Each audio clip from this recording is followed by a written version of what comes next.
김민하 기자 어서 오세요. 안녕하세요. 오늘 주제는 6탄전까지 간 검언유착입니다. 오늘 이른바 이제 검언유착 사건 관련해서 서울중앙지검의 수사팀이 한동훈 검사장의 휴대전화 유심 압수수색을 시도를 했거든요. 근데 이 과정에서 몸싸움이 벌어졌고 한동훈 검사장은 수사팀장인 정진웅 서울중앙지검 형사 1부장을 독직 폭행 혐의로 고소하고 이제 감찰을 요청하는 이런 일이 있었습니다. 네. 여기서 독직 폭행이라는 거는 이제 인신 구속에 관한 직무를 행하다가 폭행을 하는 뭐 그런 얘기를 하는 건데요. 하지만 수사팀은 한동훈 검사장의 행위에 공무집행 방해 요소가 있는지를 검토 중이다라고 하고 있습니다. 오늘 뭐 일부 시간에도 이 뉴스 다루긴 했는데 참 어떤 일이 어떻게 벌어진 거예요, 그러니까? 오늘 오전 10시 반쯤에 수사팀이 법무연수원 용인분원에서 이제 이 유심 압수수색을 시도를 한 건데요. 예. 원래는 오늘 한동훈 검사장을 소환 조사를 하고 유심은 임의 제출을 받을 예정이었는데 이 출석 요구에 불응이 되면서 이제 압수수색이 진행이 된 겁니다. 그래서 한동훈 검사장은 이 압수는 변호사 입회를 하게 해달라고 요구를 했고 정진웅 부장검사가 이제 이것을 허용했다는 건데 예. 그래서 휴대폰으로 변호인에게 통화를 시도하니까 여기서 이제 충돌이 발생하는 상황이 됐다는 것이죠. 그래서 한동훈 검사장은 정진웅 부장검사가 탁자 너머로 몸을 날리고 뭐 팔과 어깨로 움켜쥐고 몸 위로 올라타더라 이렇게 얘기를 하고 있는데 예. 정진웅 부장검사 측은 한동훈 검사장이 증거인멸 시도를 해서 제지한 것이고 오히려 그 과정에서 자신이 넘어졌다라고 지금 얘기를 하고 있습니다. 그래서 정진웅 부장검사는 병원 진료를 받고 있는 상황이고 한동훈 검사장도 뭐 진료를 받으러 갈 것이다 이렇게 얘기를 한다고 하네요. 그러니까 변호인하고 전화 통화하겠습니다. 그럼 그러세요까지는 말이 일치하는 거고. 그렇습니다. 그 다음이 엇갈리는군요. 그렇습니다. 이 정진웅 부장검사 측은 한동훈 검사장이 비밀번호를 입력하고 나서 어떤 휴대전화 초기화라든지 이런 방식으로 증거를 인멸하려는 시도를 한다. 이렇게 생각을 했다는 거고요. 근데 여기에 대해서 한동훈 검사장은 상식적으로 변호인하고 통화를 하라고 해놓고 뭐 휴대전화를 쓰려고 하니까 폭행을 하는 건 말이 안 되지 않느냐라면서 비밀번호 해제를 하지 않고 통화가 어떻게 가능하겠느냐 뭐 이렇게 반론을 하고 있습니다. 그러니까 이제 한동훈 검사장은 비밀번호 해제를 했다는 거고 정진웅 부장검사 측은 그 이상의 행위를 했다는 건데 실제로 어떤 조작이 이루어진 것인지 그리고 정진웅 부장검사 측이 그러면 단순한 착각을 한 것인지는 규명하기가 좀 쉽지 않겠죠. 근데 이게 또 몸싸움까지 간다는 거 참 전례가 거의 없죠. 그렇습니다. 이게 참 흔한 일은 아닌데요. 하지만 압수수색 과정에서 피의자가 적극적으로 핵심 증거를 인멸하려고 하는 경우에 뭐 제지한 사례가 없는 것은 아닙니다. 이게 과거에 이런 뭐 일정이나 뭐 이런 좀 여러 가지가 적혀 있는 수첩 이런 것들이 주요 증거였는데 이걸 검찰이 압수수색하는 과정에서 피의자가 이 메모를 찢어서 씹어 삼키려고 시도를 하니까 검사가 달려들어서 거의 강제로 이제 입을 벌리다시피 해서 뭐 제지를 한다든지 이런 사례도 있었거든요. 그러니까 한동훈 검사장이 실제로 뭘 한 건지가 핵심인데 적극적인 증거인멸 행위가 없었음에도 이런 일이 일어난 거라면 수사팀이 그만큼 증거 확보에 절실한 상황이어서 좀 예민하게 된 그런 상황이 아닐까라고 추측을 할 수가 있습니다. 한동훈 검사장 휴대전화 압수수색은 이번이 처음인 거예요?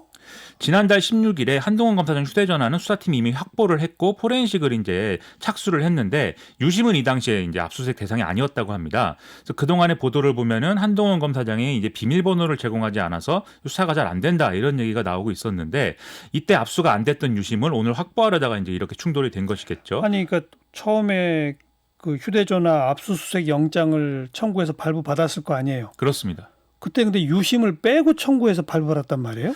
그런 상황이 됐습니다. 왜냐하면 이제 이상하네요. 유심이라는 게 그렇습니다. 그런데 이제 유심이라는 게 아무래도 전화를 사용할 때 이제 필요한 이제 그 예, 칩이기 예, 때문에 예. 아마 그 부분은 왜냐하면 요즘에는 다 스마트폰을 쓰니까 예. 대부분의 필요한 정보들은 사실 스마트폰에 저장이 돼 있지 유심에 저장돼 있지 않거든요. 아, 한동훈 검사장의 전화기는 좀 특별한 모양이네요.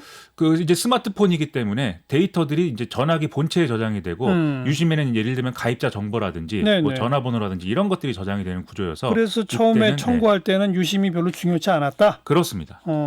그런데 근데 이제 지금 그러면 왜 이제 유심을 확보하려는 거냐 이런 예. 의문이 좀 제기가 될 수 있겠죠. 예. 그래서 예를 들면 이 해당 전화번호를 사용하는 작업이 포렌식 과정에 필요하지 않을까라는 이제 추측도 가능한 건데 예. 예를 들면 특정 프로그램에 로그인한다든지 이런 과정에서 이제 전화번호로 뭐 인증을 받아야 된다든지 뭐 이런 것들이 있는 경우가 있거든요. 그래서 아마도 그런 걸 위해서 이제 필요한 거 아닌가 이런 추측도 가능하고 일부 경우에는 유심이 직접적으로 이제 통화 기록이나 문자 메시지를 따로 저장해 놓는 경우도 있긴 한데 예. 그게 이제 많은 경우는 아니어서 그럴 확률이 뭐 높진 않은 것 같습니다.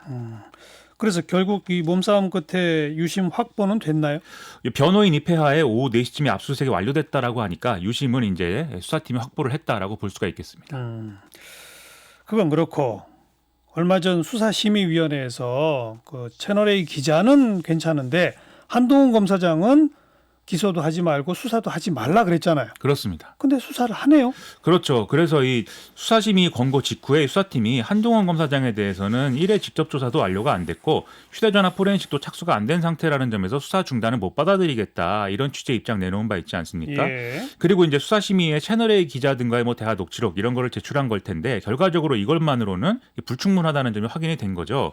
그러려면 녹취록 이후 상황들 여기서 이제 두 사람이 주고받은 통화 기록이라든지 이런 것들이 확인이 돼야 되고 그러려면은 이제 두 사람 휴대전화에 대한 수사가 필요한 상황인데 예. 그런데 이제 이동재 전 기자로부터 확보한 휴대전화는 법원이 지금 압수 처분 취소를 결정한 상황이거든요. 아, 맞아요. 이게 압수물의 자료는 이미 삭제가 된 상태였다는 점에서 증거로서 가치는 없다. 이게 수사팀의 입장이기는 하지만 그래도 재항고하겠다고 지금 얘기를 하고 있습니다. 예. 근데 이 결론에 따라서 여기서 나온 증거는 그럼 못 쓸 가능성이 지금 있기 때문에 예. 그래서 이제 한동훈 검사장의 휴대전화 정보가 추가로 필요해서 이렇게 된 거 아닌가라고 추정이 됩니다. 요즘 뭐 중앙지검 논란이 참 많은데 하나 더 추가됐네요. 그렇죠. KBS가 녹취록에 없는 내용을 보도해서 사과한 사건에 대해서 조선일보 같은 경우에 서울중앙지검 핵심 간부가 흘려준 정보를 보도하다가 이렇게 된 거다. 이렇게 얘기하고 있고 또 박원순 서울시장 건과 관련해서도 서울중앙지검이 수사 결과를 유출한 거 아니냐. 이런 의혹 제기도 같이 하고 있는 상황이거든요. 네. 지금 서울고검이 이 사건에 대해서 감찰에 착수한다고 하니까 좀 수사팀 동력이 계속 유실되는 상황인데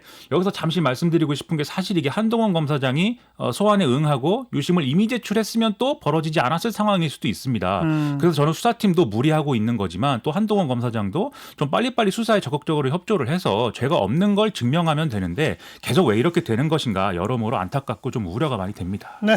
김민아 기자 수고하셨어요. 고맙습니다.